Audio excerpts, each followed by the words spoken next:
өгсөн ганц мэдүүлэгт хавц хэргийн 194 хуудас миний хувьд гэр бүлийн хүчирхийлэл үйлдэггүй. Гэр бүлийн хүчирхийлэл багт үйлдэггүй.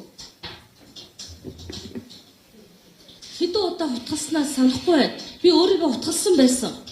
Цэргийн эмнэлэгт очиж эмнэлгийн хэлэхдээ дараа болт хийлгэж явахдаа бос нөхцөл байдлыг мэдсэн гэх.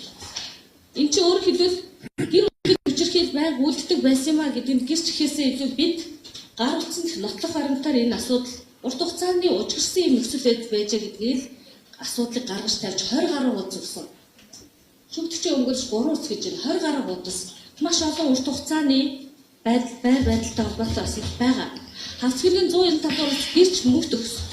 Хавц хэргийн 80 хуудсын ган туяа гэрч хавц хэргийн 200 хуудсанд байгаа эс ган туяа 200 хуудсанд байгаа наран гар нарын мэдүүлгээр байг энэ хүн лагуун дээр нэрж хэрүүл маргаан үүсгдэг, ажлын байран дээр нэрдэг. Тэр дэлгүүр хавийн бүхий л дуудлагч нар нөхрийнхаа дарамтанд байдаг гэдэг шивэр авир яриа гаргадаг.